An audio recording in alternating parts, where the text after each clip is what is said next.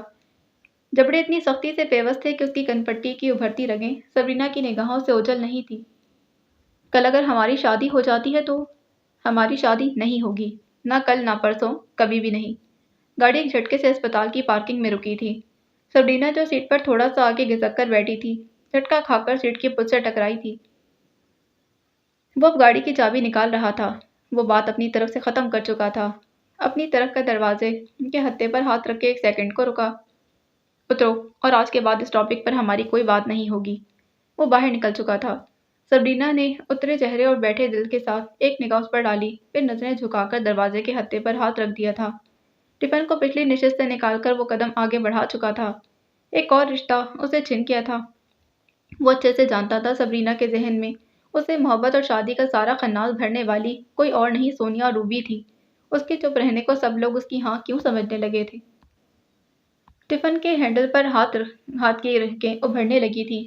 وہ اب سبرینا کے ساتھ لفٹ میں کھڑا تھا۔ جانتا تھا وہ آنسو پی رہی ہے، لیکن پہلی دفعہ وہ اس کے آنسو صاف کرنے میں کوئی دلچسپی نہیں رکھتا تھا۔ آنکھوں پر نرم بالوں والا سنہری برش بڑی مہارت سے ہلکے ہلکے اسٹروک لگا رہا تھا۔ جوئی آنکھیں مودے چہرے کو تھوڑا سا اوپر اٹھائے ہوئے تھی اور اس پر جھکی لڑکی بڑی مہارت سے اس کے سنگھار میں مصروف تھی۔ ہلکے نارنجی اور پیچ رنگ کے امتزاج کی میکسی کا گلا اور بلاؤز نیٹ کے تھے، جن پر ان گنت چمکتے ہوئے ہلکے شربتی رنگ کے نگینے جڑے ہوئے تھے، جو اپنی چمک سے آنکھوں کو خیرہ کر دینے کی حد تک دلکش لگ رہے تھے۔ کندھوں تک آتے گھنگریالے بال سیدھے ہونے پر کمر کو چھونے لگے تھے۔ بالوں کے سیدھا ہونے پر ان کی چمک میں بھی اضافہ ہو گیا تھا۔ لمبی گھنی پلکوں کو مسکارے نے اٹھان دے دی تھی۔ گندمی رنگت پیچ اور نارنجی رنگ کے ملاپ والی اس میکسی میں وہ کھل رہی تھی، اور میکسی کی رنگت ہی گالوں پر جھلک رہی تھی۔ ہوٹل کے دیدہ زیب کمرے میں وہ سنگھار میز کے سامنے اس کھوئی ہوئی شہزادی کی طرح براجمان تھی، جسے جنگلوں سے تلاش کرنے کے بعد اب لا کر اس کا ہار سنگھار کیا جا رہا ہو۔ بھاری خمزدہ پلکیں اٹھائے اس نے آئینے میں اپنے عکس کو دیکھا۔ کسی نے سچ کہا تھا، کوئی بدصورت اور کم شکل نہیں ہوتا، بس غریب ہوتا ہے۔ چینی لڑکی اس پر جھکی مختلف سنگھار برش کو اس کے چہرے پر مختلف خد و خال پر پھیرے جا رہی تھی۔ وہ مڑی اور پلٹ کر اپنے بیگ سے کچھ نکالنے کے بعد اس کے ہونٹوں پر باریک برش سے ہلکے پیچ اور نارنجی رنگ کے ملاپ کی لپسٹک کی اسٹروک لگا رہی تھی۔ چہرے پر میکسی کے گلے پر لگے نگینوں کا عکس اور لبوں پر لگی چمکتی مالا لپسٹک کی سنگھار کو دوبالا کر رہی تھی۔ دروازے پر ہلکی سی دستک کی آواز پر جوئی کے ساتھ اس لڑکی کی نگاہ بھی کمرے کے دروازے پر اٹھی تھی۔ آ سکتے ہیں؟ لڑکی نے اونچی آواز میں باہر موجود نفس کو اندر آنے کی اجازت دی۔ دروازہ کھلا اور انل دروازے کے ہتھے پر ہاتھ رکھے آدھا اندر داخل ہوا۔ گہرے گرے رنگ کے کوٹ پینٹ میں وہ معمول کے مطابق چاق و چوبند تھا۔ میم ریڈی نہیں ہوئی کیا؟ میڈیا والے ویٹ کر رہے ہیں۔ سوال کرتے انل نے سرسری نگاہ جوئی پر ڈالی اور دروازے کے ہتھے پر ہاتھ رکھ کر گرفت بے ساختہ ڈھیلی پڑ گئی۔ بس چند منٹ اور درکار ہیں سر، جولری پہنانی ہے میم کو۔ لڑکی نے شائستگی سے سنگھار میز پر پڑے نفیس سے نیکلس کی طرف اشارہ کرتے جواب دیا۔ انل اس کی طرف متوجہ کہاں تھا، وہ تو ششدر سامنے بیٹھی جوئی کو دیکھ رہا تھا۔ سر بس چند منٹ، مجھے فائنل ٹچ دینا ہے میم کو۔ لڑکی نے انل کے کھڑے رہنے پر تھوڑا سا آگے بڑھ کر پھر سے گزارش کی تھی۔ وہ سٹپٹا کر نگاہوں کا زاویہ بدلے اب لڑکی کی طرف دیکھ رہا تھا۔ بس سر چند منٹ۔ ٹھیک ہے کوئی مسئلہ نہیں۔ انل نے زبردستی مسکرا کر ٹائی کی نوٹ کو بلا وجہ درست کیا اور احتیاط سے کمرے کا دروازہ بند کرتا الٹے قدموں پیچھے ہوا تھا، واپس مڑا اور بالکل سامنے والے دروازے کو کھولتا اندر داخل ہو گیا۔ نگاہ سامنے دوران پر پڑی۔ سیاہ شرٹ اور سیاہ ہی پینٹ کوٹ میں ملبوس، کوٹ کا سامنے کا بٹن لگائے وہ سر جھکائے اب کف لنک لگا رہا تھا۔ بالوں کو اپنی طرف سے تو بڑے سلیقے سے ایک طرف کنگھی کیا تھا، لیکن وہ پھر بھی ہلکے سے بکھر کر پیشانی پر آنے کی گستاخی کر رہے تھے۔ ہاں بولو، جوئی ریڈی ہے؟ کف لنکس لگاتے سر جھکائے مگن سے انداز میں انل سے پوچھا۔ تم سے پوچھ رہا ہوں، ریڈی ہے کیا؟ انل کے جواب نہ دینے پر دوران نے نہ صرف پھر سے سوال کیا بلکہ چہرہ اوپر اٹھائے اس کی طرح سوالیہ دیکھا تھا۔ شی از یونیک بیوٹی، حیرت زدہ لہجہ تھا۔ دوران بے ساختہ برا منہ کھول کر ہنس دیا۔